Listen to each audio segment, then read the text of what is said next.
ہمارے ذہن میں اسلام کا تصور مذہب کا ہے، دین کا ہے ہی نہیں۔ ہم وہی سمجھتے ہیں کہ نماز ایک تو یہ کہ ہمارے عقائد ٹھیک ہو، نماز روزہ حج زکوٰۃ کا تقاضا ہو، اور کچھ جو ہمارے سوشل کسٹمز ہیں، عیدیں منائے، جمعہ پڑھے، قربانیاں دیا کریں عید الاضحیٰ میں، بچے کا عقیقہ کرے، مردے کو دفنائیں کفنائیں، شادی ہو تو ایجاب و قبول کرائیں، پھیرے نہیں ڈلوائیں گے۔ بھئی یہ ہمارا دین ہے، ہمارا مذہب ہے۔ مذہب دین نہیں ہے، یہ دین کا تصور ہی نہیں۔ ہم اتنے خوگر ہو گئے محکومیت کے کہ دین کی اقامت کا تصور، دین کو غالب کرنے کا تصور ہمارے ذہن سے نکل گیا، ذہن میں ہے ہی نہیں۔ علماء کو بھی اجنبی سی بات لگتی ہے، یہ کیا بات کہہ رہے ہیں، یہ تو اجنبی سی بات ہے، اس لیے کہ ہمارے ذہنوں سے تصور نکل گیا۔ پہلے مسلمان بادشاہ تھے، ملوکیت تھی، وہ اسلام تو نہیں تھا۔ اسلامی نظام تو خلافت راشدہ کا تھا، ابو بکر اور عمر اور عثمان اور علی اور حضرت حسن کو میں مزید شامل کرتا ہوں۔ تب 30 برس بنتے ہیں جو حضور نے فرمایا تھا کہ یہ 30 برس خلافت رہے گی۔ بعد میں تو ملوکیت آ گئی، یہ بنو امیہ کے بادشاہ تھے، چاہے خلفاء اپنے آپ کو کہلوائیں۔ بنو عباس تو بڑے بادشاہ تھے، شہنشاہ تھے، بڑے محل بنائے تھے، اور یہی حال پھر جن کو ہم کہہ دیتے ہیں عثمانی خلفاء، یعنی ترک بادشاہ اور شہنشاہ، ان کا بھی حال یہی تھا۔ اسلام کہاں ہے؟ اس کے بعد آ گئے انگریز۔ انگریز نے کہا قانون ہمارا ہوگا، کرمنل لا ہمارا ہوگا، CRPC ہماری ہوگی، سول لا ہمارا ہوگا، نظام ہمارا ہوگا۔ ہاں نماز پڑھ سکتے ہو، روزہ رکھ سکتے ہو، ہمیں کوئی تمہارے مذہب سے کوئی دشمنی نہیں، بلکہ انگریز نے تو بڑی رعایت کی تھی۔ اس نے کہا تھا تم اپنے فیملی لاز بھی اپنی مرضی سے جیسے چاہو طے کرو۔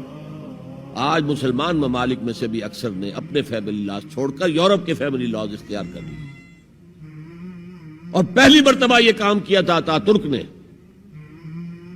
اور یورپ کے اخبارات نے پھر تنزیہ لکھا تھا کہ یہ عجیب قوم ہے، کہتی ہے کہ بہترین قانون ہمارے پاس ہے، اور حال یہ ہے کہ فیملی لاز بھی ہم سے مانگ رہے ہیں، رومن لاز سے اخذ کر رہے ہیں فیملی لاز، یہ ان کا حال ہے، کہتے ہیں بہترین قانون ہمارے پاس۔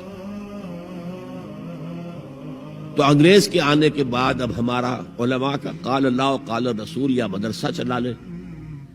بہرحال انہوں نے بڑی خدمتیں کی ہیں، اگر یہ نہ ہوتا تو شاید ہمارے ہاں مساجدیں آباد ہی نہ ہوتی۔ کم سے کم علماء نے وہ پوزیشنیں جو ہے وہ پر کی ہیں، ایک ڈھانچہ جو ہے وہ برقرار رکھا ہے، اس میں کوئی شک نہیں، ان کی خدمات ہے۔ لیکن انگریز نے تو جو بھی تھا صرف اتنی آزادی دی تھی، اسی کو ہم ذہناً ریکنسائل کر چکے ہیں، بس اسلام یہی ہے نہیں۔ اور آج میں آپ کو بتا دوں، امریکہ اور انگلینڈ خاص طور پر، اور بقیہ عیسائی مملکتیں بھی بالعموم، اسلام کے خلاف جو جنگ جاری کر رہے ہیں، اور تیزی کے ساتھ یہ بڑھے گی،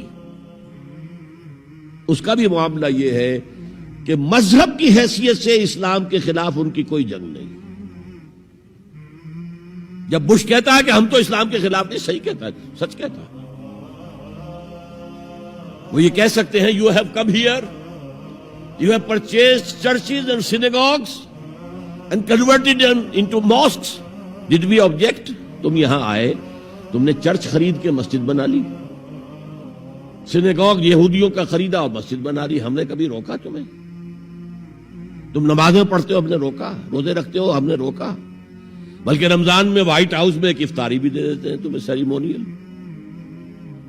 تمہاری عید ہے، بقرعید ہے، ہم کومیموریٹو سٹیمپس جاری کر دیتے ہیں، یہ عید کا جو ہے ڈاک کا ٹکٹ ہے اور یہ بقرعید کا ہے۔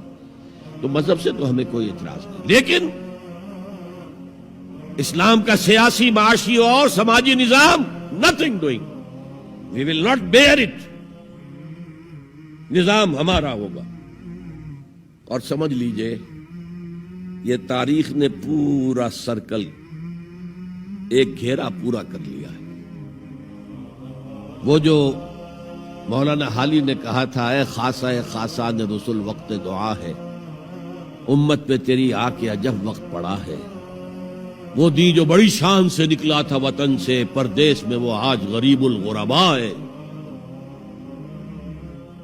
کس شان سے نکلا تھا اسلام، اور آج بالکل ریورس ہو گیا معاملہ. اسلام نے یہ کہا تھا اسلام لے آؤ، ہمارے برابر کے بھائی ہو جاؤ گے. ہم یہ بھی نہیں کہیں گے ہم پرانے مسلمان ہیں، سینئر مسلمان ہیں، ہمارے حقوق زیادہ ہیں، تم نیو کمرز ہو، نو مسلم ہو، تمہارے حقوق نہیں، بالکل برابر. یہ نہیں تو اسلام کی بالادستی قبول کرو، چھوٹے ہو کر رہو، ہاتھ سے جزیہ پیش کرو. یؤتوا الجزیۃ عن ید وہم صاغرون. پھر تم یہودی رہو مذہب کے طور پر، نظام ہمارا ہوگا دین حق کا، وہ غالب ہم نے کرنا ہے. محمد الرسول اللہ بھیجے گئے دین کو غالب کرنے کے لیے. ہمارے اندر طاقت نہ ہو تو کیا کریں، مجبور ہیں. لیکن طاقت ہو اور پھر دین کو غالب نہ کریں تو ہم تو غدار ہیں اللہ کے. لہذا کیا کہتے تھے، ایمان لے آؤ برابر کے ہو جاؤ گے، نہیں تو رہو تم عیسائی رہو، یہودی رہو، مجوسی رہو. ابھی شروع میں ان تین سے ہی معاملہ تھا نا. لیکن اسلام کی بالادستی، نظام ہمارا ہوگا، باقی تم نیچے رہو. اور اگر یہ بھی منظور نہیں تو آؤ، تلوار ہمارے اور تمہارے درمیان فیصلہ کرے گی. یہی بات تھی کہ نہیں؟